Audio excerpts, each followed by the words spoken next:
Are you struggling to find a program which is giving you the results you want to see?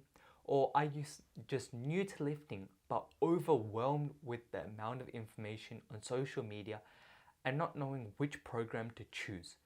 So in today's video, I'll be going through the program I completed, a complete breakdown on how to use it and how to progress with it in the future. Now, before we actually start the video and talking about the program itself, there are some disclaimers that I need to give. First of all, this video is going to be very long. You might be tempted to skip through it and just watch a couple parts, but make sure you watch each video in chronological order because it's very important, otherwise you will get lost. The second thing is, since this is a beginner's program, it's neither like fully focused on aesthetics or fully focused on strength.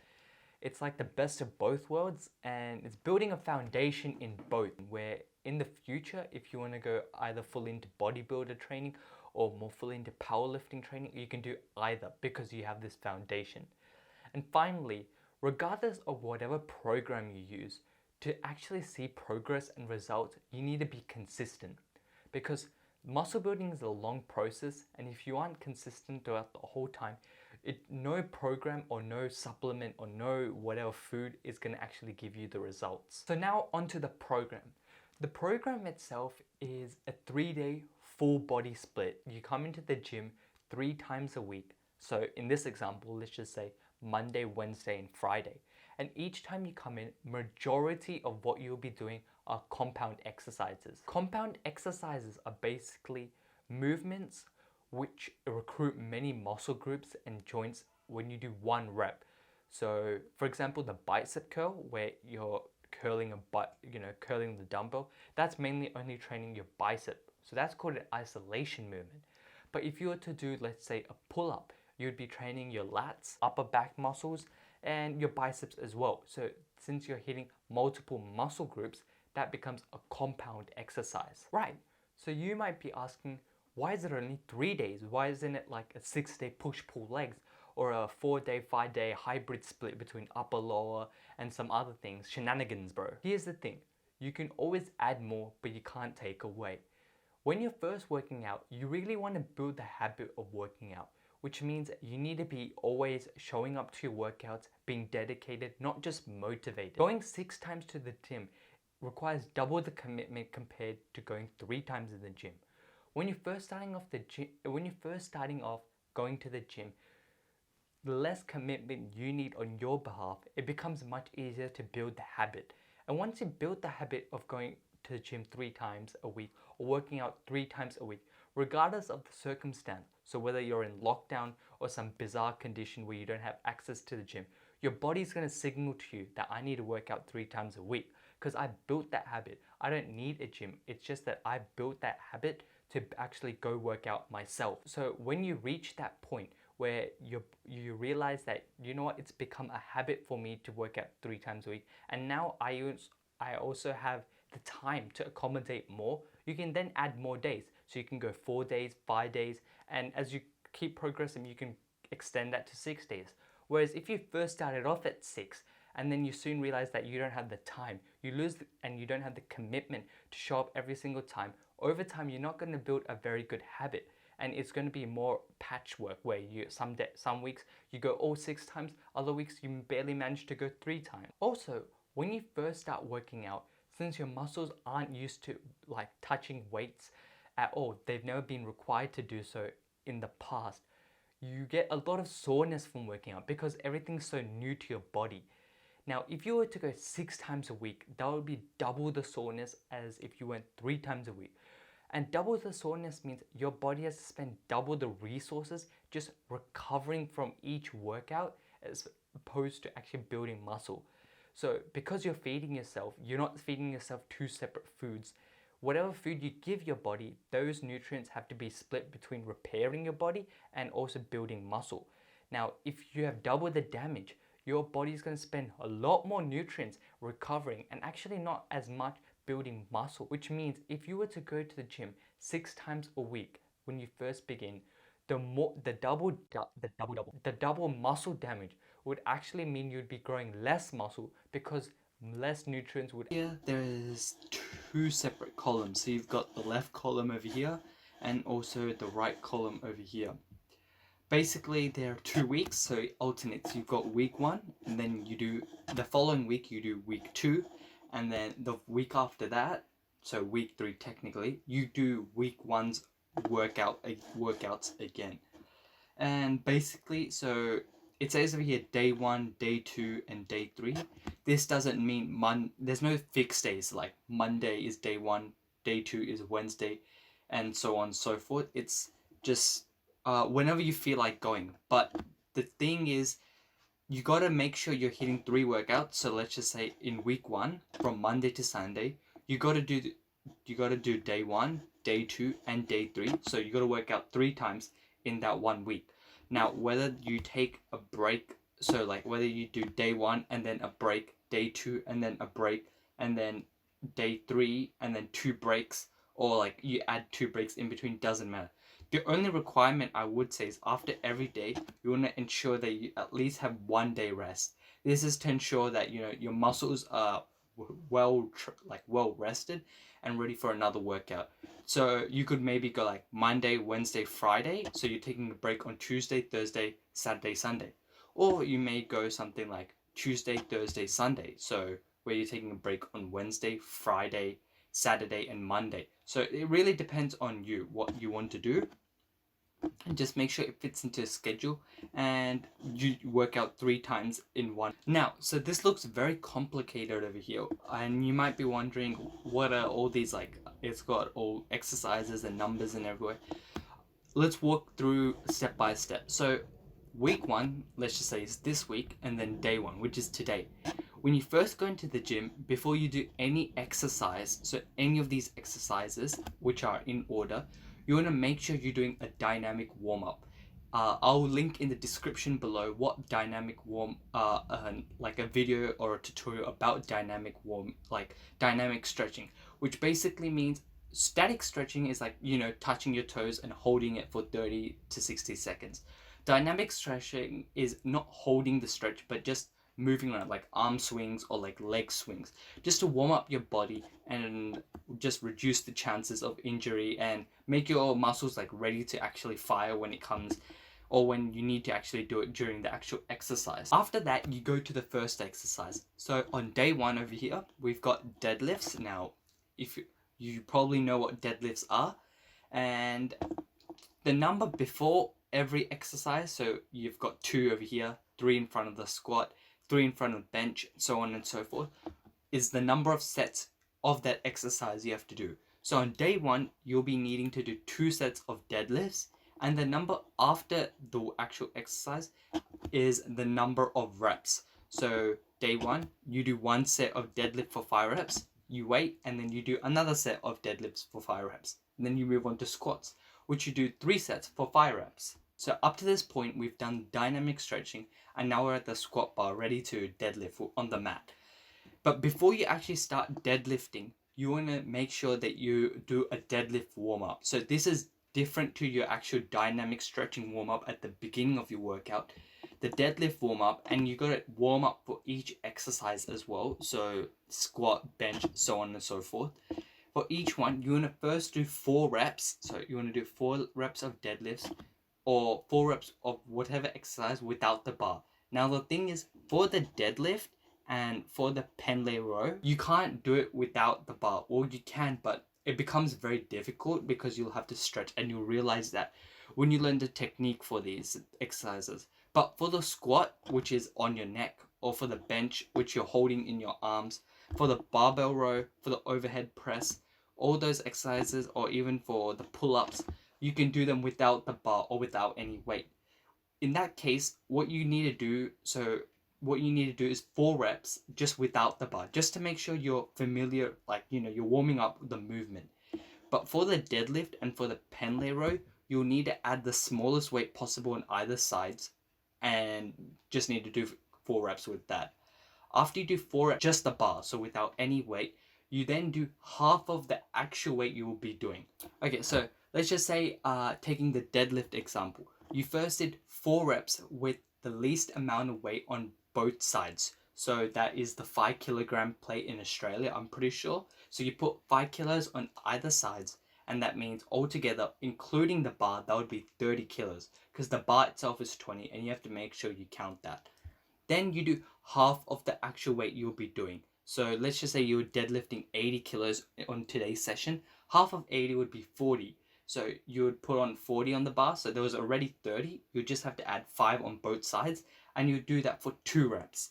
So initially you do 4 reps without any weight. And then you do 2 reps with half the weight. And then after you do that, you do 1 rep with the weight that you did last week. But in this case, since this is your first time working out, you won't have any previous weight to do unless you've done a previous program. But the following day, let's just say day 2 or the next session, since you've already squat on day 1, you would be doing what you did on day 1. But you would only do it for 1 rep. So it's like a pyramid where you do 4 reps, 2 reps, and then 1 rep. This is the warm up for each exercise. So now you've warmed up for your deadlifts. You did 4 reps, 2 reps, and 1 rep. And now you're ready to actually do your working weight, which means the weight you were meant to do. All of those previous sets, they were just warm-up sets. After you finished your warm-up sets, you take a minute break just to, loosen up, and then you start up your working sets. Putting all of that together, you've done your dynamic stretching once you came into the gym. You did your warm-up sets, so 4 reps, 2 reps, and then 1 rep. Then you waited a minute. You did your actual deadlift proper set, the first one. And after each colored exercise, so as you can see, these are all your compound exercises. I forgot to mention them, but the blue ones are your lower body or like your more full body compound exercises, but they're also lower body dominant. The green ones are your compound exercises, but pushing compound exercises. And your golden ones are your pulling compound exercises. What muscle group each exercise hits. So over here we've got deadlifts. On week 1, you've got 4 sets of deadlifts. That's because deadlifts is the most full body exercise and it taxes you a lot. So we don't do too much of it, otherwise you'll need to recover too much from it and possibly your other workouts and other exercises won't be as efficient. The deadlifts mainly hits the hamstrings. So you're hitting your hamstrings, you're hitting your glutes. It also hits your back, your spinal erectors, which are your lower back. For your squats, it also hits your spinal erectors slightly, which are once again your lower back, just like right above your glutes. It does hit your glutes as well. It hits mainly your quads, your adductors, which are slightly under your quads. For the bench, you're hitting your chest, your triceps, and your front delts. For the barbell row / Pendlay Row, you're hitting your rear delts and all of your back, so your lats and your upper back. For the overhead press, you're hitting mainly your front delts and triceps. For the bicep curl, you're hitting your biceps, and for the triceps, you're hitting your triceps. Common sense. Now, I also do want to point out, with this program, the deadlift, squat, bench, barbell / Pendlay Row, overhead press, all require only a barbell to do it. So you don't need to move between like equipment and after each exercise. If you're able to keep one squat rack, you'll be able to do most of these exercises just in that one squat rack. So you won't waste your time waiting for other people to actually do the exercise as well. So after each colored exercise, you're gonna wait anywhere between 3 to 5 minutes and then go to the next set.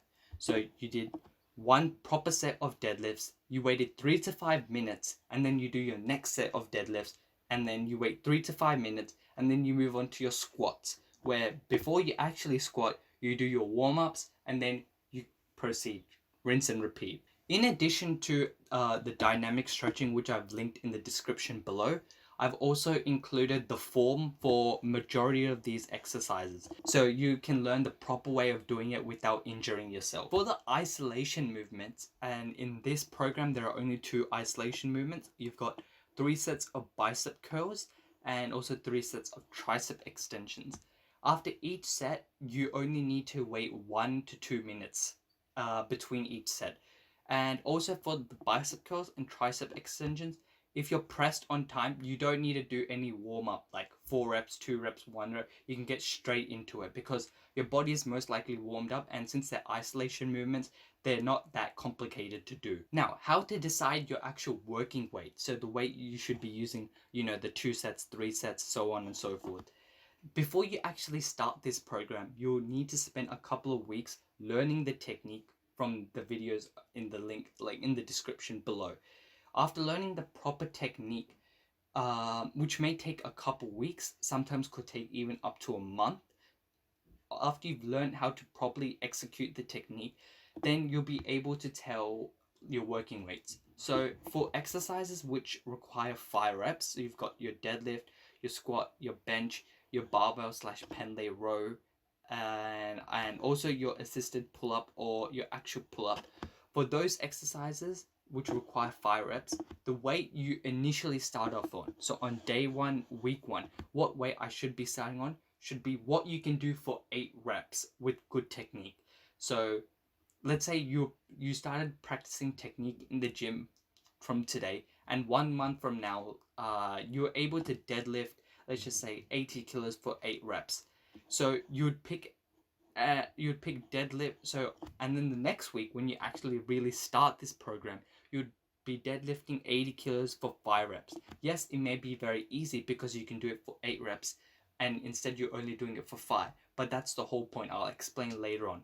You don't want to do, because I can do 80 for 8, I can probably do something like 90 for 5. There's no point of doing that because then your technique is most likely going to break down, since you're pushing like very close to failure. Now, for exercises such as the overhead press, where you require 8 reps, the starting weight you want to use after learning technique is what you can do for 10 reps. So whatever you can overhead press for 10 reps, that's the weight you should use when you first start. Same thing for the tricep extension. Since that's done on a cable, you can usually add a lot of attachments. Just make sure you keep whatever attachment you do end up using, keep it standard. So every day you come to do tricep extension, make sure you're only using that attachment. So that's the general gist of the program. From our previous video, if you haven't watched it yet, I talked about overloading and progressive overloading. So the overloading part was about doing enough volume, enough frequency, and intensity. For intensity, I said always stick between the 5 to 12 rep range. So in that case, this is all of these exercises are between that. And that's the best rep range for when you're first starting out as a beginner. I also said for each muscle group that you want to do, make sure you're aiming anywhere between 8 to 12, like around 10 sets per week. So for example, if we were to take quads, which are hit by our squat over here, we squat 3 times a week, and if you do 3 times 3, that's 9, which is pretty close to 10. So that's an example of where volume gets checked off as well. And finally, frequency, where we said you need to at least hit each muscle group. So let's just take quads in this case, 2 to 4 times a week. And this time we hit quads 3 times a week, so that's perfect as well. Now we need to talk about the progressive overload aspect. I'll be dividing each increment depending on the exercise itself. So we got the blue category, the green category, the golden category, and also the isolation category. For the blue category, so your main lower body lifts, your deadlift and your squat, from each session you want to increase the weight by 5 pounds or 2.5 kilos depending on which country you live. So let's just say you're squatting this session 50 kilos for 5 reps. On day 2, when you come into squat, you want to increase that to 52.5 kilos, keeping the reps the same as 5 and keeping the sets the same. So you've increased the weight by 2.5 kilos. Or 5 pounds if you're living in America. The way to do this is, if you live in, let's just say, Australia, since you need to increase 2.5 kilos, your gym usually has micro plates, which are 1.25 kilogram plates. Add both of those to either side of the bar, and that's how you increase by 2.5. And in America, you'll just have to add 2.5 pound plates to either side of the bar, and that's how you would increase by 5 pounds. And you need to do this every time you come in. So squat 50 kilos becomes 52.5 on day 2 and becomes 55 on day 3. Then week 2, so the next week, goes to 57.5 and then 60 and so on and so forth. Green and gold exercises. you want to increase the weight each session not by 5 pounds, but a total of 2.5 pounds. What did he say? The clear distinction over here is that for the lower body exercises, the total weight on either side of the barbell, so if you don't know what a barbell is, it looks like this. So for the whole barbell, when you're squatting, you would increase every session by 5 pounds or 2.5 kilos. That total weight you would divide by 2 and whatever it is. So for example, if you take 5 pounds, you divide it by 2, that's 2.5 pounds. You put 2.5 pound plates on either side of the bar every time you come into the session because you're increasing. Whereas for these exercises, the gold ones and green ones, the total weight you're increasing by is 2.5 pounds or 1.25 kilos. So when you divide that by 2, then 2.5 pounds divided by 2 becomes 1.25 pounds. And so 1.25 pounds on either side of the plate is different to 2.5 plate pounds. Now, many of the gyms don't have plates that go that small. So in that case, instead of not doing anything or purchasing 0.6 plates, if you do have the money or your gym offers 0.625 plates or whatever they are, definitely use them. But for most people, you won't have such small plates. What you would need to do then is increase by the next largest one, which would be the 1.25 plates. But instead of increasing them every session like you would on your lower body exercises, so your squat and deadlift, you would rather increase it every second session. So if you're benching on Monday, you would increase it not on the next session, but the session after. So maybe on Friday, if you had an in-between session on Wednesday. Let's just give both examples. If you're in America and your gym did have the 1.25 tiny plates, then if you were, let's say, benching 80 pounds for 5 reps, then the next session you could increase that by 2.5 pounds, so you would now be benching 82.5, and then the following session you would be benching 85 pounds. But if you're in Australia, let's say, and you're benching 40 kilos for 5 reps, most likely your gym's not going to have those tiny plates, so the next session you're still going to have to bench at 40 kilos at 5 reps, but the session after that, you can increase it to 42.5 kilograms. So you would have to just increase it every other session. I want to talk about the pull-ups, because when you're actually doing pull-ups, the way you would increase weight would be by wearing a belt and then attaching the weight to the belt. And so if you're on day 2, when you did pull-ups, the next day you would have to increase the weight. Now, you may ask, how didn't you just say for all the upper body exercises, you got to increase every other session? Yes, that is correct. But the thing is, you're adding 1 plate on either side of the bar, so you're adding 2 plates altogether. Whereas when you're doing a pull-up, you're not adding weight to a bar. You're adding weight to a belt, as you can see in this image.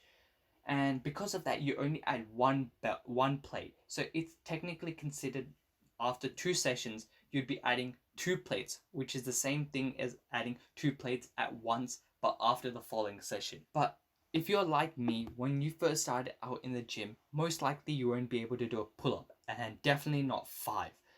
So in that case, you're going to have to use over here the assisted pull-up machine, if your gym has an assisted pull-up machine, or if you're able to use bands or something like that. If you're able to use bands or some way of helping yourself to do real pull-ups, then your progression system would be to add a tiny plate every time. But if you have the assisted pull-up machine, then you'll see that each time you want to change the weight, it goes down or up by 10 kilograms, not just a tiny 2.5 kilograms. In that case, every session you can't hopefully achieve, just be realistic. You can't progress by 10 kilos every single session, because it's simply unrealistic. Also, a side note, for the assisted pull-up machine and assisted dips machine, those are the only 2 exercises in the gym where the less weight you have on the bar, the more challenging it is. So if you see 140 kilos means you're receiving more assistance than if it was just 40 kilos, which means you would require less, there would be less assistance from the machine and more requirement from you. That's why when we talk about progressive overloading or progressing when it comes to assisted pull-ups, we're actually decreasing the weight. So that's something you just gotta pay attention to. But if you're in the case where you're using an assisted pull-up machine and the next decrease in weight, so if you want to increase, you got to decrease the weight. The next decrease is in 10 kilos. We're going to have to make some adjustments. The first one is for the assisted pull-up machine, you won't be only doing 5 reps every time you come in. So over here, you can see assisted pull-up, 5 reps, assisted pull-up, 5 reps. It's actually going to change, and it's going to change to a range. The range is going to be 5 to 8 reps. So basically, what that means is instead of just decreasing the weight all the time, you're going to have to increase the reps as well. So on day 2, if you were to use 100 kilos, let's just say 2 sets, 100 kilos of assisted pull-ups for 5 reps, the next time you come into the gym, which is on day 3, instead of doing, let's just say 2 sets for 90 kilos, 5 reps, you'd keep the weight the same, so 100 kilos, but you would increase the reps to 6. And so the next time you come after that, which is week 2, day 1, you'd increase the reps to 7. And then the next time you come after that, you'd increase the reps to 8. And once you hit the top ceiling, which is 8 reps, the following week, so back to week 1, you don't train assisted pull-up on this day. But on this day, you do assisted pull-ups, you bring the weight down to 90, and you'd start at 5 reps again, and then build your reps up, 6 reps this next session, 7 the session after that, hit 8, and then reduce the weight again. And that's how you'd progress with assisted pull-up. Finally, if you don't even have an assisted pull-up machine, and you can't find a way of doing pull-ups itself, which I highly recommend, then you're going to have to use the lat pull-down machine, which works in a similar way, training your lats. The thing with the lat pull-down machine is you'll have to work in the 8 to 12 rep range. So similar to how assisted pull-ups was in the 5 to 8, you'd first start off with 8 reps. So lat pull-down machine, 8 reps, and then following session you go 9 reps until you hit, and then 10 reps until you hit 12 reps on the next, and each on the final session. Then you increase the weight this time because increasing the weight progresses you. And you bring the reps back down to 8, and then you continue. For all these exercises such as assisted pull-up and lat pull-down, you want to only increase a rep per session. Don't want to do 2 or 3 even if it feels very easy, because then you're going to burn out too quickly. We want to keep progressing. Finally, the overhead press. The overhead press can definitely be one of the most challenging exercises, and it especially was for me when I first started. Even doing the bar itself can be very hard. And if you find yourself in this situation, it's definitely okay. And increasing the weight that fast, or like increasing it every second session, may be still very challenging.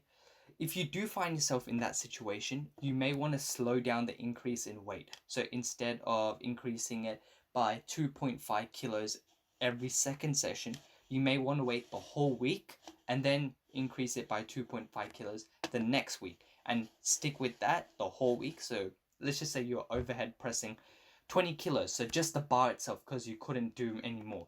The whole week you just do the bar, and then the next week you'd increase to 22.5 kilos.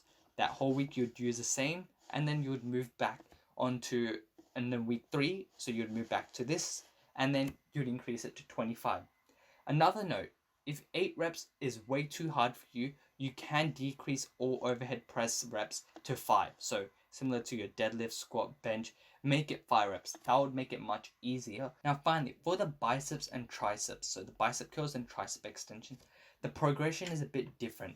You're not going to increase the weight every week because it's not a compound exercise.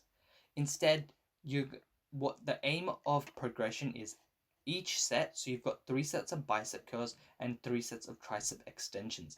When you're able to do all 3 sets with proper technique for 12 reps, only then you go to the next weight possible. So if you're bicep curling, let's say 6 kilogram dumbbells for 12 reps, the first set you got 12, the second set you got 12, but the third set you got 11.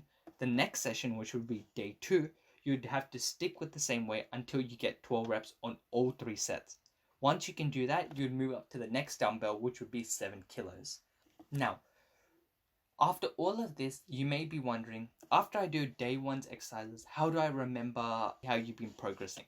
That's a good question, because the way to remember everything you do in the gym, you got to use a log. Now, you can either use Excel, or you could use your notes app on your iPhone, or you could also use an app like Strong.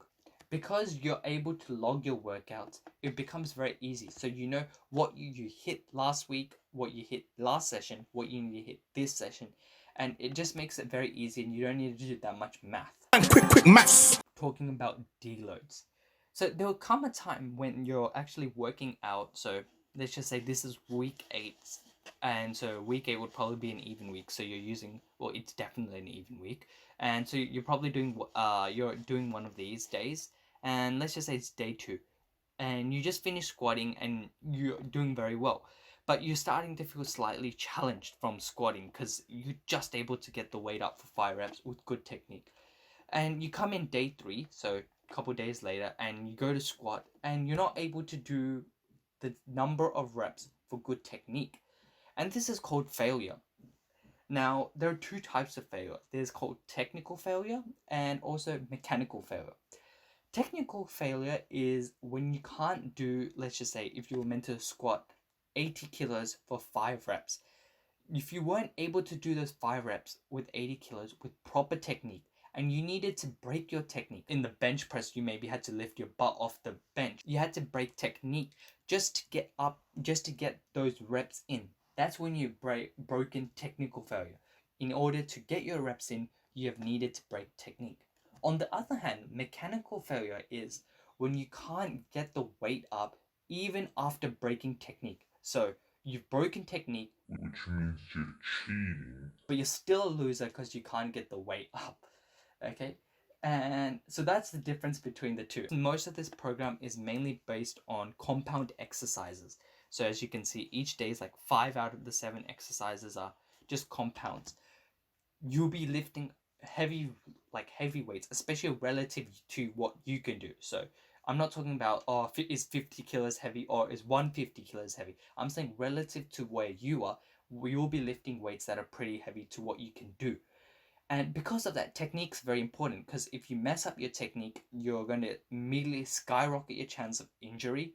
You're also going to, you're going to reduce the actual muscle growth, because your muscles won't be able to perform the movement with good technique. So it will start moving to your joints, where you start getting joint pain and just a lot of other problems. Now, the reason why this program, you may ask, is structured mainly around compound lifts is because since compound lifts hit a variety of muscle groups, so no doubt you're hitting your quads, but you're also able to hit your adductors on while doing the exercise. You get your most bang for your buck, or you get your most return on time. So you spend the least amount of time, but you're able to hit the most number of muscle groups doing compound exercises. This is how you can get away coming in only 3 times a week in the gym and only spending let's just say an hour 15, but you're able to hit a variety of muscle groups. So because technique is so important when it comes to compound lifts, you got to make sure you ingrain the technique and learn it very thoroughly. That's why I recommend, before even starting this program, you first learn the technique of each movement. It will pay dividends in the long run. Ask anyone who's ego lifted and they'll be like, yeah, I had to really restart my lifting, or restart learning how to do the actual technique and learning the technique of how to do the movement, because they injured themselves and they can't lift for a long period of time. Stop it. Get some help. So with that being said, we're not going to be we're not going to be concerned about mechanical failure.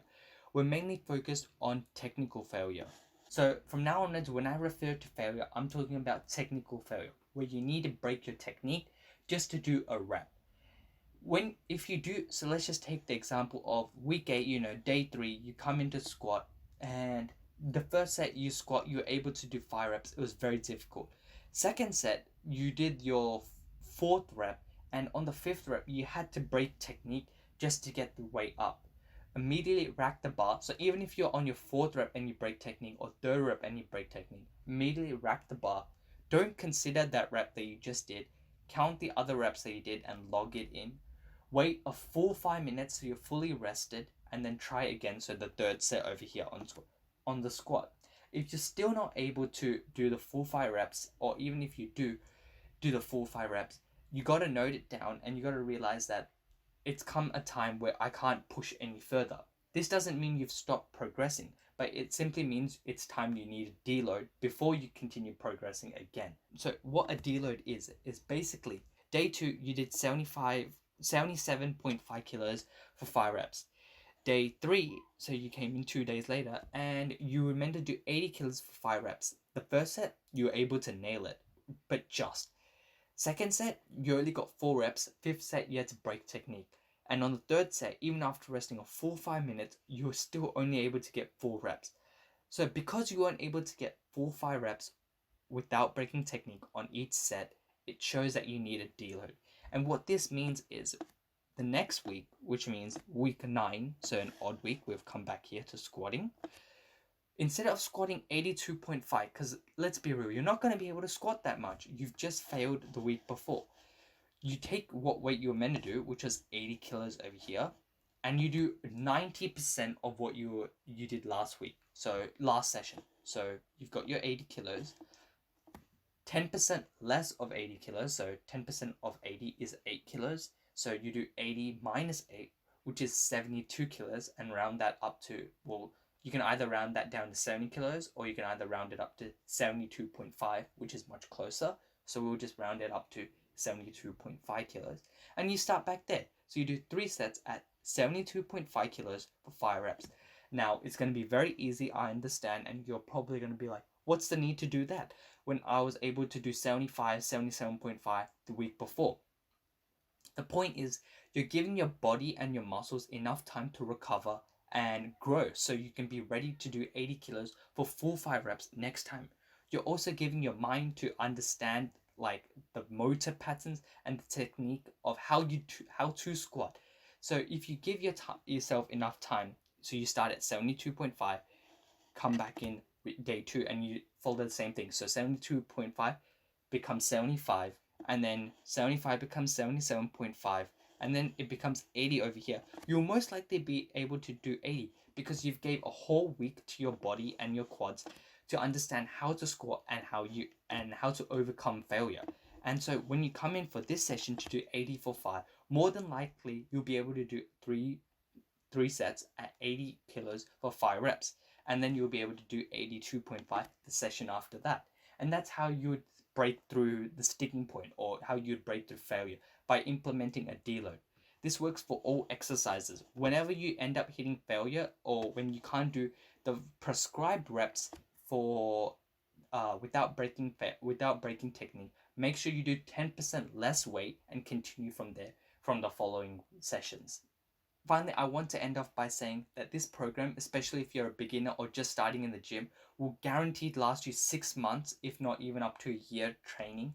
And if you do train properly, religiously follow all these principles of progressive overload, deloading, following the sets, reps, and everything, you definitely gain muscle strength, everything.